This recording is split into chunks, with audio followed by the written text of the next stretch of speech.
जीवन है ऊर्जा, ऊर्जा का सागर। समय के किनारे पर अथक अंतहीन ऊर्जा की लहरें टकराती रहती हैं। न कोई प्रारंभ है, न कोई अंत, बस मध्य है, बीच है। मनुष्य भी उसमें एक छोटी तरंग है, एक छोटा बीज है। अनंत संभावनाओं का मनुष्य कामना है, परमात्मा होने की उससे पहले पड़ाव बहुत हैं, मंजिल नहीं है। रात्रि विश्राम हो सकता है, राह में बहुत जगहें मिल जाएंगी, लेकिन कहीं घर मत बना लेना। घर तो परमात्मा ही हो सकता है। परमात्मा का अर्थ है तुम जो हो सकते हो, उसकी पूर्णता। परमात्मा कोई व्यक्ति नहीं है, कहीं आकाश में बैठा कोई रूप नहीं है, कोई नाम नहीं है। परमात्मा है तुम्हारी आत्यंतिक संभावना, आखिरी संभावना, जिसके आगे फिर कोई जाना नहीं है, जहां पहुंचकर तृप्ति हो जाती है। प्रत्येक मनुष्य तब तक पीड़ित रहेगा, तब तक तुम चाहे कितना ही धन कमा लो, कितना ही वैभव जुटा लो, कहीं कोई पीड़ा का कीड़ा तुम्हें भीतर काटता ही रहेगा, कोई बेचैनी सालती ही रहेगी, कोई कांटा चुभता ही रहेगा। लाख करो भुलाने के उपाय, बहुत तरह की शराबें हैं विस्मरण के लिए, लेकिन भुला न पाओगे। और अच्छा है कि भुला न पाओगे, क्योंकि काश तुम भुलाने में सफल हो जाओ तो फिर बीज बीज ही रह जाएगा, फूल न बनेगा। और जब तक फूल न बने और जब तक मुक्त आकाश को गंध फूल की न मिल जाए, अभागे हैं वे जिन्होंने समझ लिया कि सफल हो गए।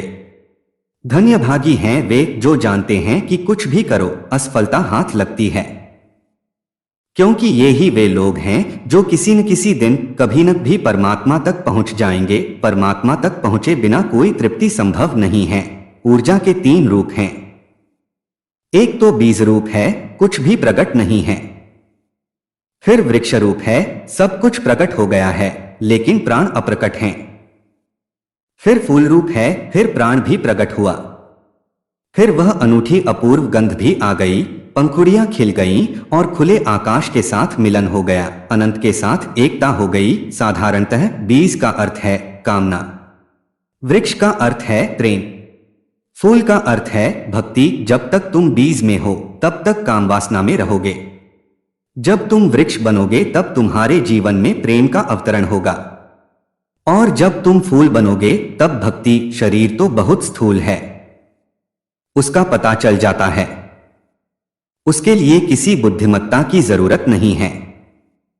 शरीर तो वजन रखता है, उसका बोध हो जाता है, उसके लिए किसी ध्यान की जरूरत नहीं है।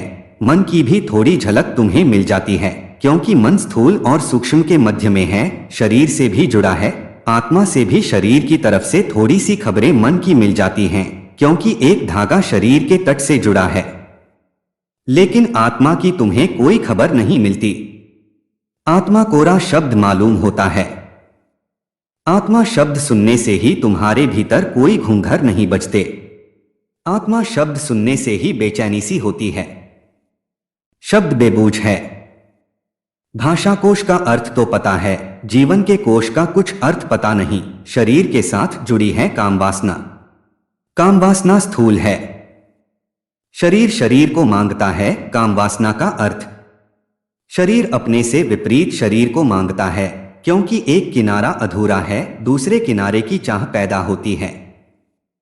पुरुष स्त्री को मांगता है, स्त्री पुरुष को मांगती है, ताकि जीवन की सरिता बीच में बह सके, दो किनारे जुड़ जाएं। पुरुष अकेला है, स्त्री अकेली है, शरीर के तल पर शरीर की मांग है, शरीर से मिलन की आकांक्षा है।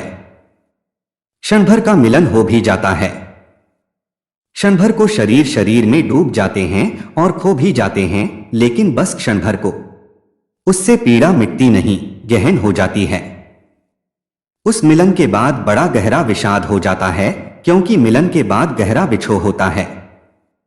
मिलता कुछ भी नहीं, ऐसा लगता है उल्टा खो गया। बर्फ के दो टुकड़ों को तुम मिलाने की कोशिश करो, मुश्किल होगी, लेकिन वे ही पिघल जाएं, जल होकर बिल्कुल मिल जाते हैं, फिर कोई अड़चन नहीं होती। सीमा खो गई, मिलन सुलभ हो गया। शरीर बर्फ की तरह है, जमा हुआ, ठोस।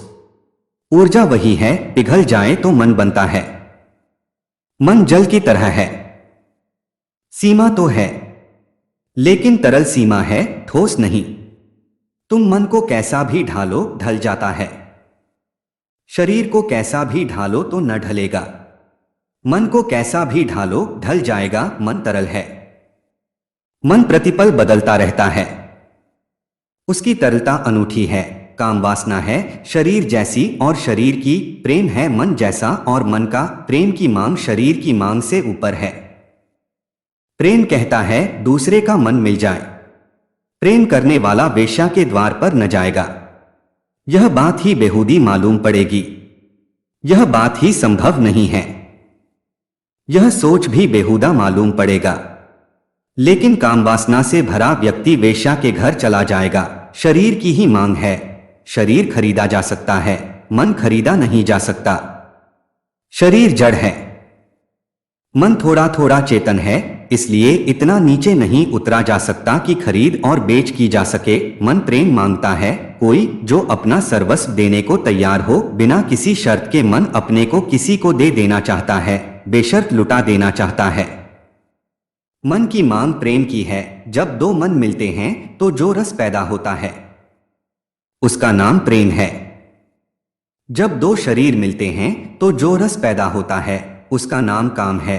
फिर मन के भी पार तुम्हारा अस्तित्व है। आत्मा का आत्मा ऐसे है जैसे पानी भाप बनकर आकाश में उड़ गया।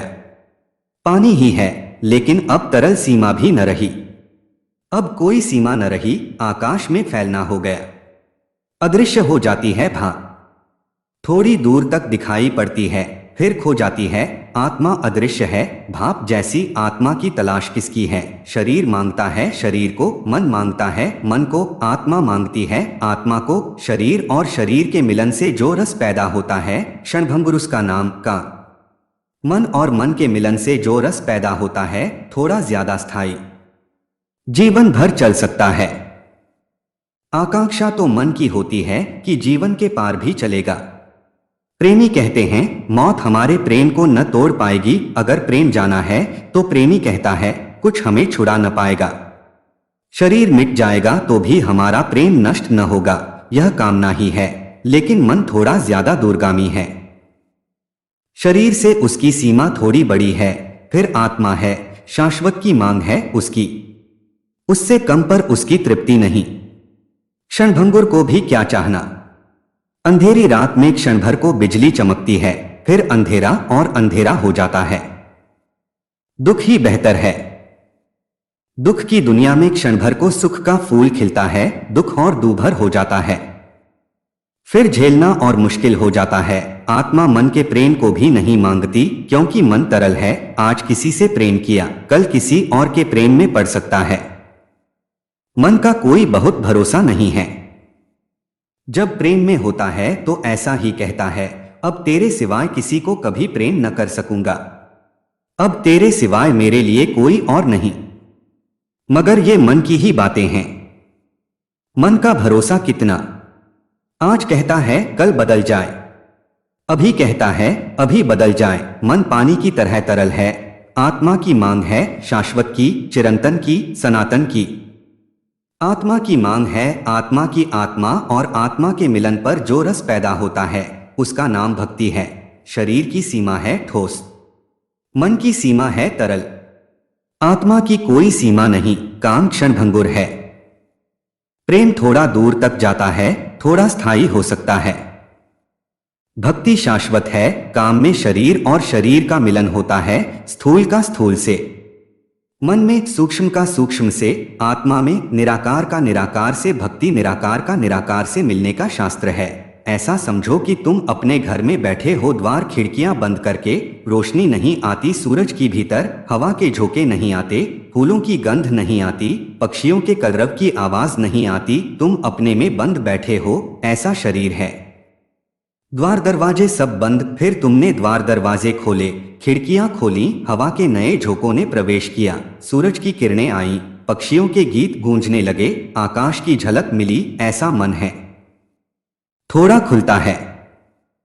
लेकिन बैठे तुम घर में ही हो। फिर भक्ति है कि तुम घर के बाहर निकल आए, खुले आकाश में खड़े हो गए। अब सूरज आता नहीं, बरसता है, अब हवा कहीं से आती नहीं, तुम्हारे चारों तरफ आंदोलित होती है। अब तुम पक्षियों के कलरव में एक हो गए। भक्ति सूत्र पूरा शस्त्र है। भक्ति का एक एक सूत्र को अति ध्यानपूर्वक समझने की कोशिश करना, और अति प्रेम पूर्वक भी, क्योंकि यह प्रेम का ही शास्त्र है। इसे तुम तर्क से न समझ पाओगे, स्वाद ही समझ पाएगा।